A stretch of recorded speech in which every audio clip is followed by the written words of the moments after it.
கர்த்தருடைய நாமத்துக்கு ஸ்தோத்திரம் உண்டாவதாக. இன்றைக்காக குறிக்கப்பட்டுள்ள வேத வாக்கியமானது அது 1 சாமுவேலின் புத்தகம் 16ஆம் அதிகாரம் வசனங்கள் 11-13 வரை. 1 Samuel chapter 16 verses 11-13. உன் பிள்ளைகள் இவ்வளவுதானா என்று ஈசாவை கேட்டான். அதற்கு அவன், இன்னும் எல்லாருக்கும் இளையவன் ஒருவன் இருக்கிறான், அவன் ஆடுகளை மேய்த்து கொண்டிருக்கிறான் என்றான். அப்பொழுது சாமுவேல் ஈசாவை நோக்கி, ஆள் அனுப்பி அவனை அழைப்பி, அவன் இங்கே வரும் மட்டும் நான் பந்தி இருக்க மாட்டேன் என்றான். ஆள் அனுப்பி அவனை அழைப்பித்தான். அவன் சிவந்த மேனியும் அழகிய கண்களும் நல்ல ரூபமும் உள்ளவனாய் இருந்தான். அப்பொழுது கர்த்தர், இவன்தான், நீ எழுந்து இவனை அபிஷேகம் பண்ணு என்றார். அப்பொழுது சாமுவேல் தைல கொம்பை எடுத்து அவனை அவன் சகோதரர்கள் நடுவில் அபிஷேகம் பண்ணினான். அந்நாள் முதற்கொண்டு கர்த்தருடைய ஆவியானவர் தாவீதின் மேல் வந்திறங்கினார் என்பது. இன்னைக்கு எத்தனை பேருக்கு இந்த வசனம் ரொம்ப பெரிய ஆறுதலாக இருக்க போதுன்னு எனக்கு தெரியாது. ஆனால் ஆண்டவர் என்னோடு கூட பகிர்ந்துக்கிட்ட ஒரு சில காரியங்களை உங்களோட நான் பகிர்ந்துக்கிறேன். தாவீது ஒதுக்கப்பட்டவனாக இருந்தான். சின்ன பையன். அவனோட வீட்லேயே சகோதரர்களால் வெறுக்கப்பட்டு வேலைக்கு அனுப்பப்படப்பட்ட ஒரு பையன். பைபிளில் அவங்க அம்மா பற்றி குறிப்பிடல, ஆனால் நிறைய ஹிஸ்டாரிக்கல் புக்ஸில் இருக்குது. அவங்க அம்மாவோட பேர் நெட்சவெட்டுன்னு இருக்குது. அப்போ அந்த நெட்சவெட் தாய் மேலே ஒரு பழி விழுந்ததுனால அந்த தாயையும் அந்த கணவரும் பிள்ளைகளும் ஒதுக்கி வச்சுருந்தாங்க. அவள் உண்மையாக இருந்தான்னு அவளுக்கு மாத்திரம்தான் தெரியும், மற்றவங்களுக்கு தெரியாது. ஆனால் அவளோட உண்மையான ஒரு ஒரு ஒரு வெளிப்படையான ஒரு விஷயம், அவர் ஆண்டவருக்கு உண்மையாக இருந்தா. அதனால இன்னைக்கு அவளோட கஷ்டங்களுக்கு மத்தியிலையும் அவளுக்கு அந்த பொறுமையை ஆண்டவர் கொடுத்தாரு. அவள் இருந்த பொறுமையை அங்கீகரிக்கிற விதத்தில் அங்கே வந்த சாமுவேல் அபிஷேகம் பண்ணணும், நீ கூப்பிடு அப்படின்னு, பிள்ளைகளை கூப்பிடுன்னு சொல்லி ஈசா இடத்துல சொன்னப்போ எல்லா பிள்ளைகளும் வந்து நின்னாங்க. ஆனால் ஆண்டவர் யாரையும் வெளிப்படுத்தவே இல்லை அந்த ஊழியக்காரருக்கு. இப்போ ஈசாய்க்கு சின்ன பையனை காமிக்கணும்னு தோணலை. ஏன்னா அவன் மேலே ஒரு அன்பு இருந்திருக்காதோன்னு என்னோட யூகம், எனக்கு தெரியல.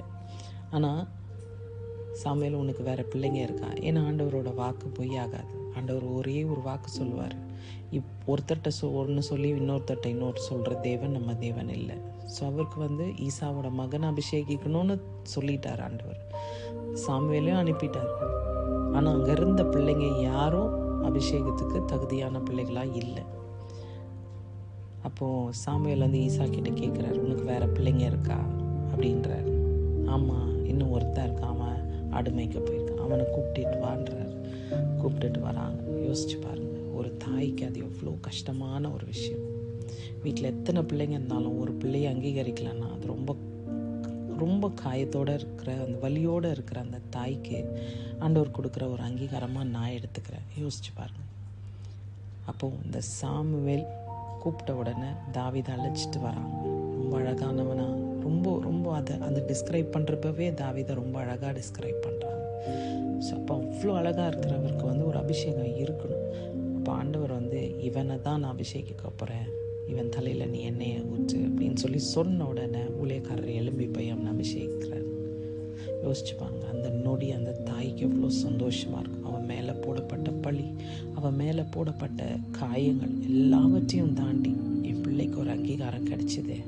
ஆண்டவரே, என் பிள்ளையை நீங்கள் அங்கீகரிச்சிங்களே, அந்த அங்கீகாரத்துக்கு ஒரு உத்தரவாதத்தை கொடுத்து தம் மகனை இவ்வளோ பெரிய ஒரு கிருபை கொடுக்கறது ஒரு லேசான காரியம் இல்லை. ஒரு தாய்க்கு அது லேசான காரியம் இல்லை. இன்றைக்கும் இந்த வசனத்தின் மூலமாக இன்றைக்கி யார் உங்கள் பிள்ளைகளை குறித்து ஒடுக்கப்பட்டு, யார் உங்கள் பிள்ளைகளால், ஆண்டவரே என் பிள்ளை இன்றைக்கி வந்துடுவானா, லைனுக்கு வந்துடுவானா, என் பிள்ளை உருப்பிட்டுருவானா, என் பிள்ளை நல்ல ஒரு வேலைக்கு வந்துட மாட்டானா, என் பிள்ளை உலக பிரகாரமாக ஓடாதபடிக்கு நான் உங்களை பார்த்து உங்ககிட்ட வரமாட்டானான்னு ஏங்குற தாய்மார் எத்தனையோ பேர் இருக்கும், என்னையும் சேர்த்து. ஆனால் இன்னைக்கு ஆண்டவர் சொல்கிற ஒரே ஒரு வாக்குறுதி என்னன்னா, சாமுவேலை வச்சு தாவீதை அபிஷேகம் பண்ணன்னா இன்னைக்கு உன் பிள்ளைகளையும் நான் அபிஷேகம் பண்ணுவேன்றது. அதுக்கு முக்கியமான காரணம் அந்த தாய் எவ்வளோக்கு எவ்வளோ உண்மையாக இருக்காங்களோ அவ்வளோக்கு அவ்வளவு ஆண்டவர் நம்ம குடும்பத்தை ஆசீர்வதிப்பார். இன்றைக்கி பெண்கள் ஐக்கிய சங்கத்தில் நம்ம எவ்வளோ தான் ஊழியம் பண்ணாலும் நம்ம உண்மையாக இல்லைன்னா அந்த ஆசீர்வாதம் நம்மளுக்கு வராது. இன்றைக்கி உங்கள் பிள்ளைங்களை அங்கீகரிக்கணும், ஆண்டவர் அங்கீகாரம். ஆஃபீஸில் அங்கீகாரம் கிடைக்கிறதெல்லாம் பெரிய விஷயமே இல்லை. ஆனால் ஆண்டவர் அங்கீகரிக்கணும்னு நீங்கள் நினச்சிங்கன்னா நீங்கள் ஆண்டவரை துதித்து ஆராதித்து நீங்கள் ஆண்டவருக்கு செய்ய வேண்டிய வேலைகளை கரெக்டாக செஞ்சுட்டே இருங்க. அந்த டைம் வர்றப்போ உங்கள் பிள்ளைகளை ஆண்டவர் ஆசீர்வதிப்பார். இன்றைக்கி பாரமாக இருக்கிற தாய்மார்க்கு ஆண்டவர் சொல்கிற ஒரே ஒரு விஷயம், உன் பிள்ளைகளை அபிஷேகம் பண்ணுவேன், அவ்வளோதான். இது ஆணாக இருக்கலாம், பெண்ணாக இருக்கலாம். ஆனால் உன் பிள்ளை அபிஷேகம் பண்ணணும்னு முடிவு பண்ணாருன்னா அது யாராலையும் மாற்ற முடியும். அவர் ஒரு வார்த்தை சொல்லிட்டாருன்னா அது யாராலையும் மாற்ற முடியாது. அவர் அந்த குறிப்பிட்ட அபிஷேகம் பண்ண போகிற அந்த பிள்ளையை மாத்திரம் பார்க்க மாட்டார், அந்த பிள்ளையோட தாயும் தகப்பனையும் பார்ப்பார். எவ்வளோக்கு எவ்வளோ உண்மையாக இருக்குமோ அவ்வளோக்கு அவ்வளவு நம்ம பிள்ளைகளோட வாழ்க்கை பிரம்மாண்டமாக இருக்கும். இந்த வசனம் உங்களை தொற்றுக்கோன்னு நான் நம்புகிறேன். தேவன் தாமே கிருபை செய்வாராக. எந்தெந்த குடும்பத்தில் பிரச்சனைகள் இருக்கோ, எந்தெந்த குடும்பத்தில் பிள்ளைகளால் பாரமாக நிற்கிறீங்களோ அந்த பெற்றோர் எல்லாரையும் இந்த வசனத்தின் மூலமாய் ஆண்டவர் சந்திப்பாராக. கர்த்தர் தாமே இந்த செய்தியை ஆசீர்வதிப்பாராக. ஆமென்.